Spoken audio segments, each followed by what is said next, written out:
Matagumpay ang makasaysayang flight papuntang Kalawakan na binubuo ng 6 na kababaihan kasama ang pop star na si Katy Perry. Ang kanilang out-of-this-world journey. Sa pagtutok ni Salima Refran. Cosmic and on another level ang latest achievement ng pop star at 80s singer na si Katy Perry. Nakabilang sa trailblazing women na sumakay sa rocket na binuo para sa space tourism at nilaunch kahapon sa West Texas, USA. Bago ang kanilang trip to space, ibinahagi ni Katy ang kanyang excitement sa social media, lalo't 15 taon daw niya itong pinangarap. I'm gonna show you the capsule that we have been training in for the last few days. Here I am. Seat number 2. Kasama ni Katy sa space flight ang film producer na si Kerian Flynn, host na si Gayle King, former NASA rocket scientist Aisha Bao, human rights activist Amanda Wen, at Lauren Sanchez na fiancé ng billionaire na si Jeff Bezos. Ang first all-female space flight sa mahigit 60 taon, nag-lift off pasado alas 9 ng umaga. Lift off.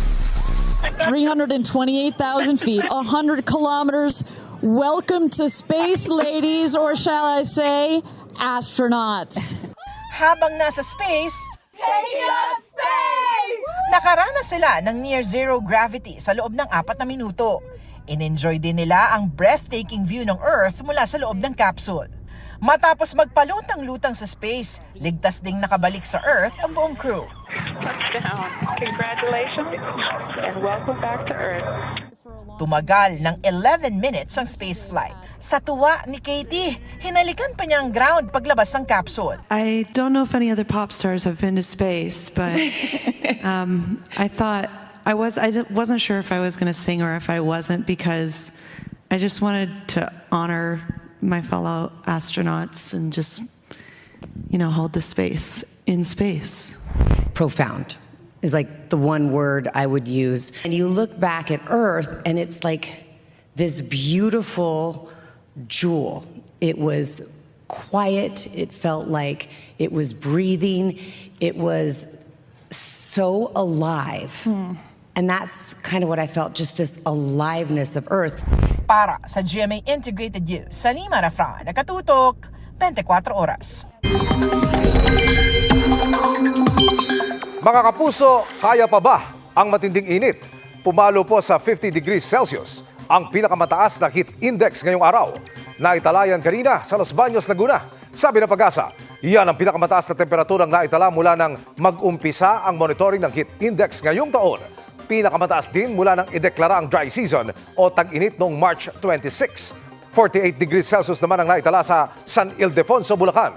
15 lugar na iba pa ang nakaranas ng danger level na init. Bukas, posibleng ganito rin katataas ang abutin ng heat index sa iba't ibang bahagi ng bansa. Ingat po mga kapuso sa banta ng heat stroke. Lalo na po kung hindi talaga maiiwasang lumabas kahit tirik ang araw. Aabot naman hanggang 41 at 42 degrees Celsius sa Metro Manila. Sa mga bibiyake naman o may lakad ngayong Holy Week, naritong muli ang special weather outlook ng Pag-asa. Mula po Miyerkules Santo hanggang Easter Sunday, magtutuloy-tuloy ang mainit at maalinsangang panahon pero hindi pa rin inaalis ang tsansa ng ulan dahil sa localized thunderstorms. Kung titignan naman ang datos ng Metro Weather, may mga pag-ulan din sa ilang bahagi ng bansa. Madalas po yan bandang hapon o gabi, kaya magdala pa rin ng payong at mag-monitor ng advisories ng Pag-asa. Hindi lubos na nagamit sa kasagsagan ng sunog nitong weekend ang isang fire hydrant sa Quezon City.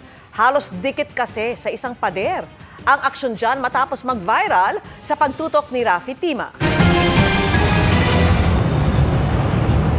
Ito na raw ang isa sa pinakamalaking sunog sa lugar na ito sa Barangay Obrero sa nakalipas na 7 taon. Mas malaki sa sunog na nangyari dito noong 2018. 175 pamilya ang nawalan ng tirahan sa sunog na tumagal ng 6 na oras. Kaya nag-viral ang isang post kaugnay sa fire hydrant malapit sa lugar na kung hindi umano dikit na sa isang pader ay nakatulong sana sa pag-apula ng apoy. Ayon sa Barangay Obrero, nakapagkabit naman ng tubo ang mga bumbero sa naturang hydrant ng gabing yun. Nagamit naman po yun, sir. Ang nangyari lang po kasi, sir, yung isang side niya talagang nakapasok doon sa pader. Ayon sa BFP, naantalang ang bahagyang paggamit nila sa fire hydrant dahil nga dikit ito sa pader. Sa kanilang pag-iimbestiga, hindi naman daw doon talaga nakalagay ang naturang fire hydrant. Nasa mismong kali daw ito noon pero inilipat ng water concessionaire malapit sa pader nang ayusin ang bangketa. Sila po kasi yun na authorize na gumalaw doon at maglipat. So nagkataon lang na bakit doon na idikit sa may pandang pader ng property.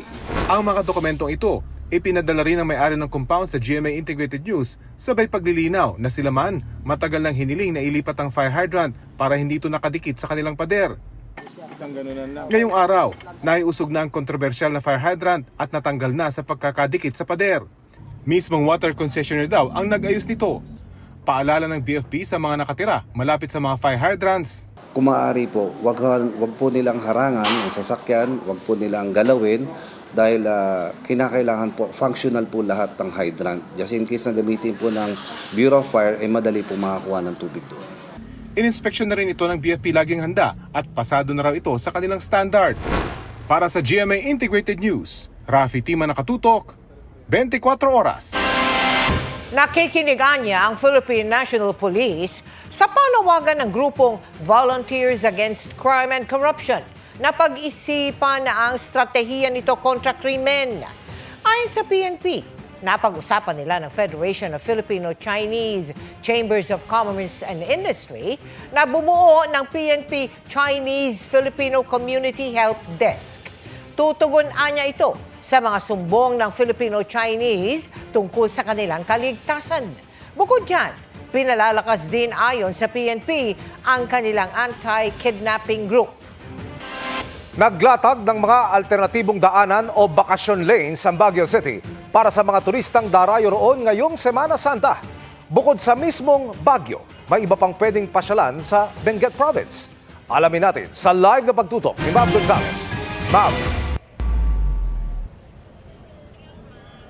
Emil, medyo dumarami na nga yung mga turista dito sa Baguio City. Pero kung naikot mo na tong Baguio, pwede kang mag-day trip naman sa Atok Benguet. Pang postcard na tanawin, natahimik at mas malamig ang simoy ng hangin? Kung yan ang trip mong bakasyon, pwedeng bumisita sa Atok Benguet, 2 oras lang mula sa Baguio City. Isa sa mga dinarayo rito ang Northern Blossom Flower Farm. Kahit saan ka lumingon, hili-hilera ang makukulay na bulaklak. Sikat dito ang kakaibang cabbage roses. May view deck at mga photo spot din para sa mga turista. Bukod sa malamig yung hangin, ang ma-e-enjoy mo talaga dito sa Flower Farm ay yung view ng nature. At isa sa mga makikita galing dito ay yung Mount Pulag, ang highest peak ng Luzon at isa sa mga paboritong hike spot. Holy Week din naman, kaya dumiretso na kami from Baguio. Konti pa lang, kaya hindi pa ganun ka-traffic. So beautiful, very colorful at saka very helpful ang mga tao dito. Dinarayo rin dito ang highest point view deck kung saan kita ang 3 pinakamatataas na bundok sa Luzon at maliliit na version ng rice terraces. Kanina inabutan namin ang pamilyang ito mula Coron, Palawan. Naninibago po kasi sa amin po sa provinces, pabago-bago po yung klima tsaka mainit po. So parang nag-aada pa po kami sa lamig. Trinay lang po namin ngayong Holy Week na may iba naman po para mountains naman po yung makita namin. May tour group din ng mga foreigner na mula rito ay tutuloy na sa Baguio. So I'm from the UK and we have quite a large Filipino community in Leicester and everywhere else I've worked, and all the Filipino people have absolutely lovely things to say about their country. They're obviously biased, but I had to come over here and check it out for myself. You were telling the truth, as it turns out. It's fabulous. Is there anything you're looking forward to in Baguio? 100%. The shopping. First thing on the list is the shopping, but also I just want to try out the night markets. Definitely all the art and culture, the museums. Para sa mga plantito at plantita, dito mura ang mga halaman at bulaklak. 20 pesos lang ang succulents, habang 50 pesos ang cactus at herbs. Pwede ka rin mag-uwi ng sarili mong maliit na pine tree sa halagang 400 pesos. Sa mismong Baguio naman, nagtalaga ng bakasyon lanes ang City Hall, mga pwedeng daanan para bumilis ang biyahe. Yung bakasyon lanes, ma'am, is yun yung mga alternate routes. So if you do not have any business dito sa mismong sentro ng Baguio, you wanted to visit lang, yung pupunta ka ng Strawberry Farm o dun sa Atok, you can make use of the bakasyon lane. Kung galing kayo ng Cannon Road papuntang Marcos Highway, pwedeng dumaan sa Balakbak Circumferential Road tapos sa Suelio, Santa Lucia. Pagpaakyat ka naman ng La Trinidad at Sagada, pwedeng dumaan sa Nagilian Road galing Marcos Highway. Emil, paalala lang no, medyo matarik po yung mga kalsada dun sa mga bakasyon lane, kaya siguruhin nyo na kondisyon yung sasakyan nyo kung doon kayo dadaan. Emil? Maraming salamat, Mav Gonzalez. Patay ang isa habang 5 ang sugatan sa nahulikam na pagharurot ng isang SUV sa Makati. Walang permiso umano itong minaneho ng isang security guard na sa tingin ng pulisya ay hindi marunong mag-drive ng sasakyang automatic. Panoorin po ang tagpo sa pagtutok ni Jonathan Andal. Pauwi na galing trabaho ang babaeng ito. Mag-aalas 5 ng hapon kahapon sa Barangay Guadalupe Nuevo, Makati. Ang hindi niya alam, may paparating na humaharurot na SUV. Napasampa sa hood ang babae. Isa pang babae ang halos tumapon sa ere at natumba kasama ang isang lalaki. Hindi kita sa anggulo na to pero may iba pa raw na hagip ang SUV. Sa isang cellphone video na iniimbestigahan na rin ng Makati Police, may 2 babaeng nakabulagta sa kalsada at hindi gumagalaw. Ang SUV naman wasak na, pati ang tinamaan itong railings ng bangketa. Ang lalaking may-ari ng SUV, dali-daling inilabas ang kanyang nanay na sakay noon sa likod. Pero paglilinaw niya, hindi siya ang nasa manibela noon kundi isang 60-year-old na security guard na basta raw minaneho ang kanyang SUV para ilipat ng parking kahit wala niyang permiso. Yung security ginalaw! Nag-ask siya sa mother ko kung iuurong niya yung sasakyan. Sabi ng mother ko, wag, antayin mo yung anak ko. Tawagin mo yung anak ko. Kaso nag-insist yung security na marunong naman daw siya. Matagal na daw siyang driver. Paglabas ko ng pawn shop, nakita ko pa siyang papasok ng sasakyan ko. So sinubukan ko siyang habulin. Sinubukan ko siyang pigilan pero hindi na ng ano kasi ang bilis na patakbo niya agad yung sasakyan Ang sabi kasi ng driver, yun daw po ang kanyang ang mandato daw po sa kanya ng establishmento na once na meron naka-obstruct o nakaharang diyan sa ating establishment at meron darating na kliyente natin na iba ay iayos mo o ipaayos mo sa kanila. Sa tingin natin ay hindi niya alam imaneho dahil sabi nung security guard na nagmaneho ng pag-release pala ng lever ng handbrake ay ito'y umandar na padire-diretso. Ang sinabi niya sa akin, naka-drive na raw nung binaba niya yung lever nung handbrake. 5 ang sugatan, ang pasaherong nanay ng may-ari ng SUV, 3 babae at 1 lalaki. Isa naman ang patay, ang babaeng napasampa sa hood ng SUV. Siya si Amalin Sim, 40 anyos, single mom, may 6 na anak. Hustisya ang panawagan ng kanyang ina. Sakit-sakit po. Sakit mawala ng anak ko. Ginawa ng gwardiya na yan. Napakawalang hiya niya, hindi man lang niya tiningnan o may masasagasaan siya. Ang anak ko pa, kung may magbibigay ng tulong para sa mga apo ko na lang. Sinubukan namin makapanayam ang suspect na 60-year-old security guard pero tumanggi ito. Yung security guard, halos malaki pagsisisi niya sa nagawa niya. Ang sabi niya, ang nakita ko lang kasi sir is kaya ko. Pero hindi ko pala kinaya, sir, sabi niya. Pero aksidente talaga, sir. Tinanong ko kasi, ano ba nangyari? Sir, bakit mo naman ginawa yun? Bakit mo pinakailaman? Sabi lang niya, yun nga sir, na wala na rin ako sa parang nawala daw siya sa wisyo. Hindi rin niya, bakit niya pinakailaman agad.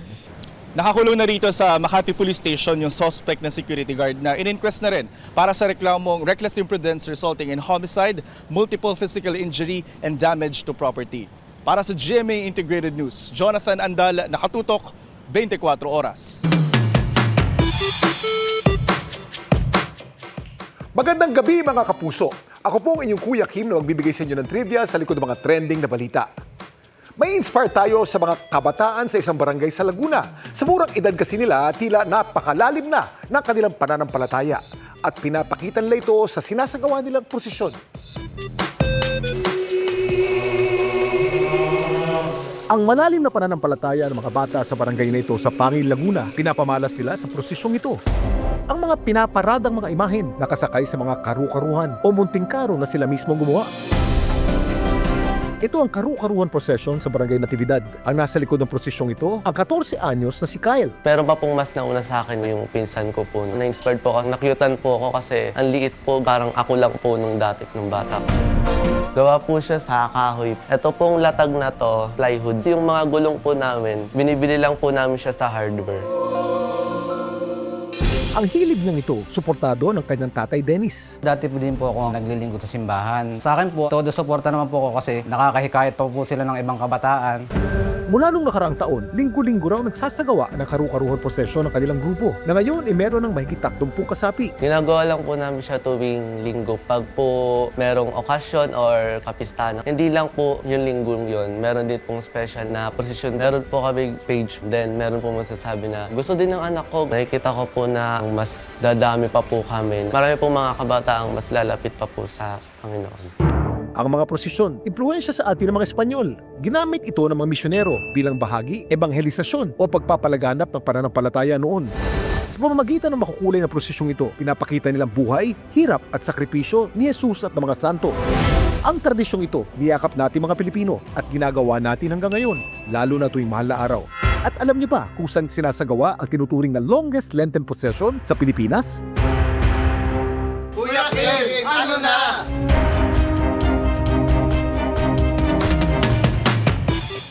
Ang prosesyon tuwing Biyernes Santo ng St. Augustine Parish Church sa Baliwag, Bulacan ang tinuturing na longest and grandest Lenten procession sa Pilipinas. Noong 2023, 150 karosa ang pinarada. 127 karosa naman ang nakilahok noong nakaraang taon.